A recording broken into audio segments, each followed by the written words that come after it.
Do you really need to warm up before every run? Well, here's the truth.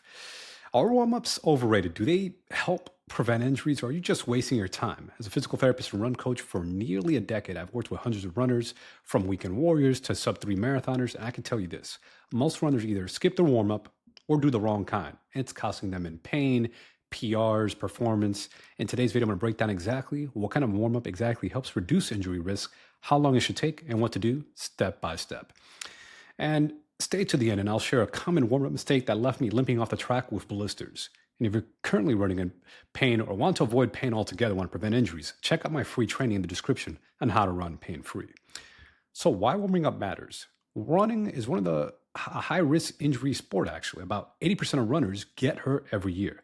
Now, not every injury is catastrophic, but enough to force time off, miss time from training, lose momentum. But what actually prevents injury? Let's break down 3 types of warm-ups every runner should know and when each is most important. So the first type is the dynamic warm-up. It's non-negotiable. The goal of the warm-up isn't to burn calories, right? It's not to give you a workout. It's just to prime your nervous system, heat the engine up. Think of it like starting a car in the winter. You just don't floor it and go 0 to 60. Right, you need to get your body ready. So dynamic stretches are the best place to start. According to research from the Journal of Strength Conditioning, runners who performed a dynamic warm-up lasted longer at higher intensity than those who didn't. Right, it might seem like common sense, right? You get your body primed for the activity, right? You get your body primed for running. So try these warm-ups. Again, there's different variations of this. Again, I'm not saying this is the only way, but things like jumping jacks, right? You spend maybe 30 to 60 seconds doing some jumping jacks. Maybe some leg swings, right? You're on a leg going forward and backwards, side to side. So hip swings, forward and back, hip flexion, hip extension, side to side, abduction, adduction, or even rotation, right? Hip openers. So that's another type of great hip warm-up because the hips are really important, especially that hip extension, bringing the leg back. So going back and forth, great exercise, do both sides, of course. You could do squats, air squats to calf raise. Just kind of get the body, and squats are great because it's hips, knees, and ankles, right? You could do a deep squat or whatever squat your body can tolerate, and you pop up into a calf, into a calf raise onto your toes. Do that for 30 to 60 seconds. And then you may also go into a lunge or deep lunge with trunk rotation, right? You like twist and turn the body. Another great warm-up, part of like a dynamic warm-up, you do alternate legs, right? Alternating lunges, walking lunges, rotational lunges, many different variations. And you could work on spinal mobility, right? Kind of lean backwards, trunk extension, or go into an upward to downward dog. Do that for 30 to 60 seconds. And then you have like a 5-minute dynamic warm up. And again, you can mix and match it depending on what your body needs, because you may have different tight areas. Maybe you know that it's really your hips that are really tight. So maybe you spend 5 minutes doing dynamic hip stretches or hip warm up movements. So dynamic just means it's active range of movement. So it's active throughout the range of motion. Right. So I used to skip this when I was younger, but as I got older, my joints started talking back to me. I'm almost in my 40s now. And now I never run without it just because I know that hey, if I skip the dynamic warm up, that joint might start aching up. There goes my knee or my hip. I'm like, oh, man. or I'll pay for it after the run, where I may feel good during the run, but then afterwards, oh, the knees sore, the ankles are sore just because I skipped the dynamic warm up. So the next number 2 that I recommend as part of a warm-up routine is actually neuromuscular activation. A lot of trainers don't talk about this, but this is where you actually can work on balance and power. This section is often overlooked, but essential, especially if you had previous injuries. We're talking single balance drills, hops, skips, and light plyometrics. This helps train the brain-body connection, priming your nervous system for reaction time, reducing the risk of things like ankle rolls or knee buckling, and much more. For example, single leg balance. Hopping, right? You could hop in a 4-way square, like you could create an imaginary square and hop on single leg in different directions. You work on your single leg landing and reaction time. You could actually jump rope as part of this section because it just warms you up. And also you could do alternating skips as you're jumping rope. So jumping rope improves your coordination because again, you're obviously clearing the rope so it doesn't hit you. And then getting your feet used to landing on one leg. You could do a skip to a hold. So you could like skip as part of a neuromuscular activation, but then hold it, or go from a single leg deadlift to a single leg drive into a knee drive, so a high knee. Great type of neuromuscular activation warm-up. And again, there's different variations. These are not the only way, but different neuromuscular activation drills you can do. Another one is box jumps, right? You just jump up on a box. You can do single leg jump or single leg box drops where you jump off a box or a bench. Back when I was dealing with recurring ankle sprains or Achilles tendon pain, adding these hops and bounce drills made my ankles feel strong enough again. And I was able to incorporate as part of my run work. I didn't have to be an elaborate thing. Just spending 2 to 3 minutes on doing these single leg drills, single leg balance drills, jumping drills can go a long way. And this is where you can add your power training to the start of your running while your system is fresh, right? Before you're overly fatigued, do this while your nervous system, your body is fresh, and you can, have good landings, good form. And then the third part of your running warm up that I recommend is sport specific running drills. Now that your body's warm, it's time to start running, right? Moving like a runner.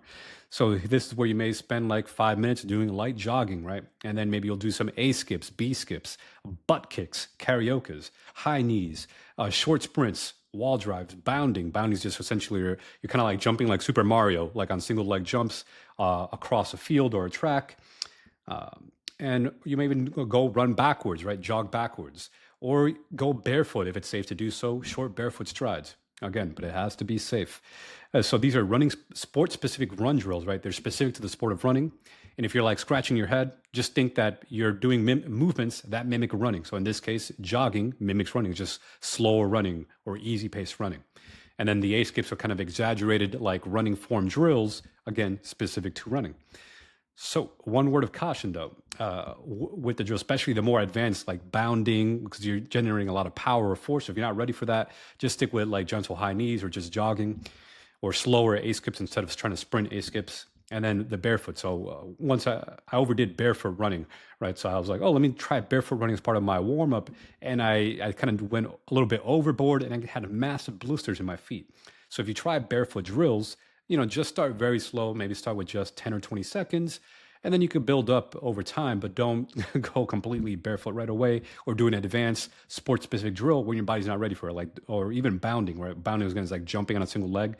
Like if you're not ready to do like high-intensity jumping, don't try to do high-intensity jumping where then you may risk causing like a Achilles tendon injury or knee tendon injury. Because again, jumping could be a very high level skill. And if you're not built up to that, start very small hops or just like marching in place, right? Instead of like trying to sprint in place. So how long should this all take? The ideal warm up, about 10 to 15 minutes, right? So it's essentially think about 3 to 5 minutes per section, right? The dynamic warm up, the neuromuscular warm up, and the sport specific warm up. But if you're short on time, just do the dynamic warm up, right? Spend 3 to 5 minutes there, and then you could just jog your first mile slow as part of your run workout. That's still better than nothing, right? So you're like, oh, Ray, that's a lot. I don't have time for 10 to 15 minutes. At least do the dynamic warm up at the very least, and then you could jog.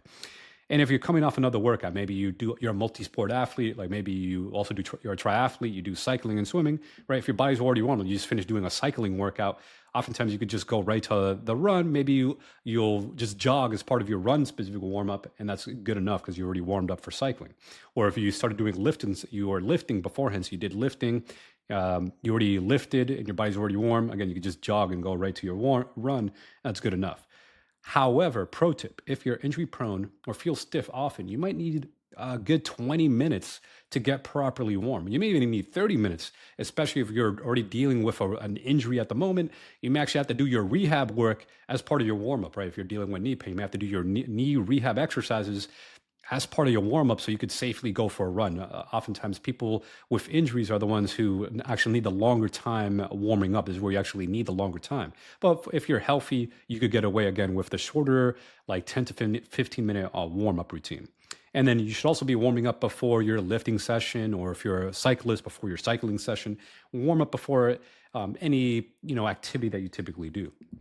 So common mistakes. Mistake number one, doing static stretching before you run. Static stretching is like passive stretching. This is where you reach for your toes and you count for 60 seconds, right? Or you do a calf stretch for 60 seconds, right? These long static holds. You shouldn't be doing long static holds before you run, right? Save that after, because it's going to calm your nervous system down. You don't want to calm your body before you run. You actually want to prime it up. You want to ramp it up. So static stretches calm the nervous system, and it might actually increase your risk of injury if you do it before your activity, because now your body's more calm and relaxed when you want it to be more primed up and ready to go for like a high impact sport like running, right? Obviously, this is different if you're just going for a leisurely walk, but if you're going for like a speed workout, you may actually do yourself a disservice by calming your body down before you want to ramp it up. And then you're spending more time trying to warm up during the actual workout itself. Mistake number two, inconsistency, right? You're just not doing it enough. Warming up only sometimes when you feel like it is enough. Studies show that higher adherence, it means being consistent with the warm up routine, leads to fewer injuries, right? You have to make it a habit. If you just wing it, you dabble in it every now and then, you'll warm up when you feel like it. Guess what? You're not going to get the full benefits of warm up, and you might be putting yourself at injury. Now, if you're a younger runner, you might be able to get away with it just because when you're young in your 20s, you just kind of bounce back quick from injuries. But if you're already injury prone, or if you're an older runner, right, your 30s, 40s, and beyond, that warm up should be non-negotiable. You should make sure you make time, even if it's just 5 minutes, right? Do the dynamic stretches 5 minutes before your run is going to benefit your running and longevity in the sport, right? So don't, be inconsistent. Aim for consistency. So to recap, dynamic stretches get the body movement, right? Again, you want to do a dynamic active warm up before your runs to prime the nervous system. Neuromuscular drills help, again, prep your brain, that mind-body connection for balance and coordination, reaction time. And running specific drills help dial in your running form and improve your rhythm and just get you ready for your run. So again, warm-up doesn't have to take forever, right? But doing it the right way can save you months of pain, lost fitness time, missing out on run races, and expensive doctor's bills or physical therapy bills. And if you need help running pain-free, check out my free training linked in the description. You'll learn the proven framework I've used with hundreds of runners to stay injury-free, even if you've been dealing with pain for years. So like, subscribe, and drop a comment. And if you warm up before your runs, or do just lace up and go, let me know.